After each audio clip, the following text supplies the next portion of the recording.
যুগ জামানা পাল্টে দিতে চায় না অনেকজন, এক মানুষই আনতে পারে জাতির জাগরণ।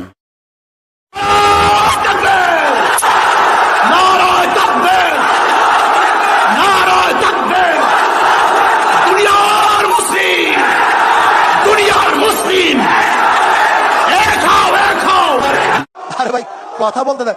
বুয়া কাকে বলেন, আমাকে বলেন না তাকে, তাও তো বুঝলাম না, খালি বুয়া বুয়া আলাদা।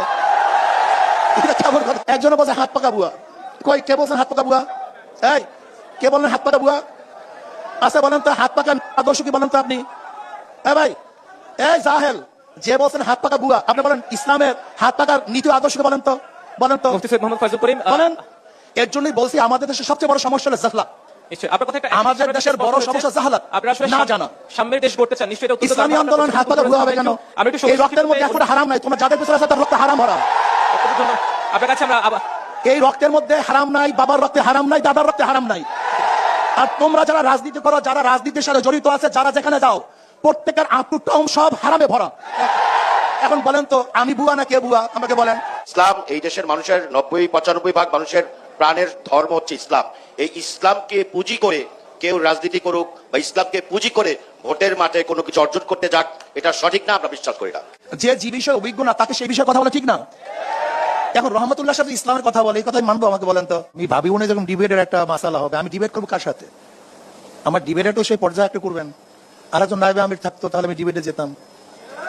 এখানে ব্যাপারটা হচ্ছে আপনারা একজন এখানে ডিবেটের জন্য আমাকে ডাকছেন, আসলে মনে হয় এরকম। কিন্তু আমরা তো আপনাদের কথাগুলো শুনি না, এখানে ঘটনা হয়েছে আমার আরেকজন ক্যান্ডিডেট থাকতো, আরেকজন ক্যান্ডিডেট থাকতো, তার সাথে কথা বলতাম। সরার ভাই থাকতো, তার সাথে কথা সর্বজন শ্রদ্ধেয় ব্যক্তি হিসেবে সবাই তো আপনার কথা শুনতে চায়। আপনি এখানে ডিবেট আমাকে ডাকবেন, কার সাথে ডিবেট ডাকবেন? আমি কার সাথে ডিবেট ডাকবো? এই চুপ করেন। এখানে মূল বক্তব্য হলো এই, এখানে আমাদের যদিও প্রশ্নটা আমাকে করে নাই, জানি না আমাদের রহমতুল্লাহ সাহেব প্রশ্নটা কাকে করছে, আমি জানি না। যে যদি ক্ষমতায় যান আর যদি অভিজ্ঞতা না থাকে, আমি জনাব রহমতুল্লাহ, আসলে ডিবেট আমার ঠিক না, আসলে আমি আসলে ডিবেট দিকে যাইতেছি, এটা কিন্তু আসলে ঠিক না। আমি জানি না এই পরিবেশ কিরকম হবে। আমাদের বেগম খালেদা জিয়ার কি অভিজ্ঞতা ছিল আমাকে বলেন তো? দেখেন ভাই, আমরা না করি কথা শুনে, আমরা সবাই খালি আমাদের বাংলাদেশের সবাইকে খালি হাততালি দিতেই থাকি, হ্যাঁ না বলতেই থাকি, এটা আমাদের স্বভাব। এতে বের হয়ে আসুন তো ভাই। যদি আমার ভুল হয়, আমার দলের লোক আমাকে ভুল বলেন, যেটা ভুল বলছেন, এই মেজাজ করেন। যদি আমিও ভুল করি, আমার মেজাজ, আমার দলের লোক বলেন হুজুরা ভুল, এই মেজাজ করেন। আর আমার শত্রু যদি সঠিক বলে, তাকে বলেন সঠিক কথা বলে, এই মেজাজ করেন আপনারা। কিন্তু আমাদের মধ্যে অবস্থাটা কি, আমাদের দলের লোক যদি খারাপ বলে এটাও ঠিক, আর ভালো বললেও ঠিক না অন্য দলে। এটা কেন ভাই? এর রেওয়াজ হয়ে গেছে।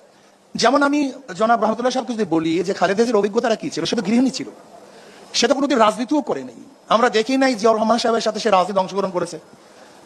যদি তিনি একজন দেশের প্রধান হতে পারেন, আমি মনে করি আমাদের দেশের উপজেলার যারা দায়িত্বশীল তারাও দেশ পরিচালনা করতে পারবে, কোনো সমস্যা নেই। এরপর আসুন ভাই, কথা না বলি, কথা শেষ করতে দেন, কথা শেষ করতে দেন। যদি আমার কথা প্রশ্নের এগেনিস্টে পৌঁছলো, সমস্যা কি বলবেন, সেটা সমস্যা কি? এরপর আসুন ইসলামকে ব্যবহার করা। একটা হল ইসলাম অনুযায়ী চলার, ইসলামকে ব্যবহার করা, দুটোর মধ্যে পার্থক্য আছে। যেমন এক ব্যক্তি হামেশাই টুপি পরে, এটা তার অভ্যাস। আর একটা হলো স্বার্থের জন্য টুপি পরে, এই দুই টুপি কিন্তু এক টুপি না। কেউ হামেশা নামাজ পড়ে আর কেউ নির্বাচনে নামাজ পড়ে, এই দুই নামাজ কিন্তু এক নামাজ না। কেউ সবসময় শরিয়াত অনুযায়ী চলে আর কেউ নির্বাচনের সময় ইসলাম হুকুমাত অনুযায়ী চালাবে, মদিনা সনদে চালাবে, এই দুই সনদ এক সনদ না। দেখেন আমরা কিন্তু সবসময় ইসলাম অনুযায়ী চলার চেষ্টা করি। 92% মুসলমান ইসলামের বাইরে যাবে কেন? আজকে ডেমোক্রেসি আনবেন কেন? ডেমোক্রেসি কি এটা মদিনাওয়ালাদের? ডেমোক্রেসি কোথা থেকে আসছে? সোশ্যালিজম কি মদিনাওয়ালার? ক্যাপিটালিজম কি মদিনাওয়ালার? সেকুলারিজম কি মদিনাওয়ালার? আপনি বলেন Socrates, Plato, Aristotle, Montesquieu, Locke, Rousseau, যে নীতি আদর্শ বাস্তবায়ন থেকে মদিনাওয়ালার? আমি একজন মুসলমান হয়ে ইসলামের বাহিরে যাবো কেন? এটা প্রথম প্রশ্ন। দ্বিতীয় প্রশ্ন হলো এই, ইসলামের মধ্যে যদি বৌদ্ধ, হিন্দু, খ্রিস্টান, বিজাতি সমস্ত জাতিদের কল্যাণের কোনো নিয়ম কারণ না থাকতো, তাহলে প্রশ্ন তুলতে পারতেন যে ইসলামী হুকুমাত হলে হিন্দুদের অবস্থাটা কি হবে, খ্রিস্টানদের অবস্থাটা কি হবে, ইহুদিদের অবস্থাটা কি হবে?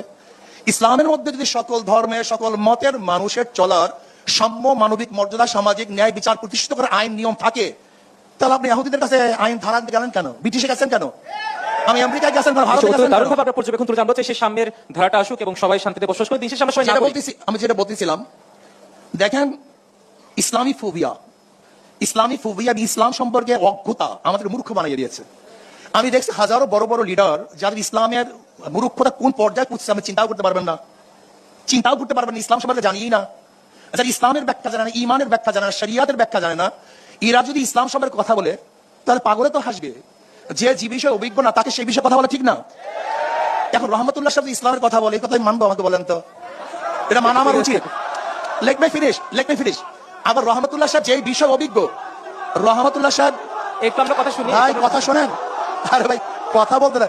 বুয়া কাকে বলেন আমাকে বলেন না, তাকে তাও তো বুঝলাম না, খালি বুয়া আলাদা এটা কেমন কথা বলে? বুয়া আমি নাকি সেটাও তো বলবেন। প্লিজ বলুন। হ্যাঁ, আচ্ছা শোনেন, একজন বলছে হাত পাকা বুয়া। কই কে বলছেন হাত পাকা বুয়া? এই কে বললেন হাত পাকা বুয়া? আচ্ছা বলেন তো হাত পাকা আদর্শ কি বলেন তো আপনি? ভাই এই জাহেল, যে বলছেন হাত পাকা বুয়া, আপনি বলেন ইসলামের হাত পাকার নীতি আদর্শকে বলেন তো মুফতি সৈয়দ মোহাম্মদ ফয়জুল করিম বলেন। এর জন্যই বলছি আমাদের দেশের সবচেয়ে বড় সমস্যা হলো জাহলাত। নিশ্চয়ই আপনার কথা একটা আমাদের দেশের বড় সমস্যা জাহলাত, আপনারা আসলে না জানা। সাম্যের দেশ করতে চান, নিশ্চয়ই এটা উত্তর ইসলামী আন্দোলন হাত পাকা বুয়া হবে কেন? এই রক্তের মধ্যে এখন হারাম নাই, তোমরা যাদের পিছনে আছে তার রক্ত হারাম ভরা। আপনার কাছে আমরা এই রক্তের মধ্যে হারাম নাই, বাবার রক্তে হারাম নাই, দাদার রক্তে হারাম নাই। আর তোমরা যারা রাজনীতি করো, যারা রাজনীতির সাথে জড়িত আছে, যারা যেখানে যাও, প্রত্যেকের আত্মটম সব হারামে ভরা। এখন বলেন তো আমি বুয়া না কে বুয়া? আমাকে বলেন। এই কথা বলেন না, দারুণভাবে আপনি আপনার পর্যবেক্ষণ তুলে ধরেছেন। আমার কথা শেষ করতে দেন, আমার কথা শেষ করতে দেন।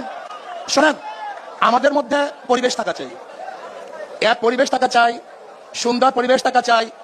যাদের উত্থান গুন্ডামি, যাদের পরিচয় গুন্ডামি, যাদের পরিচয় মাস্তানি, যেই লিডারদের উত্থান পরিচয় একমাত্র গুন্ডামি মাস্তানি, এখন যদি আমরা তাদের দল করে ভুয়া না হই, আর যাদের কলঙ্ক বলতে কিছু নাই তারা সব ভুয়া হয়ে যাবে।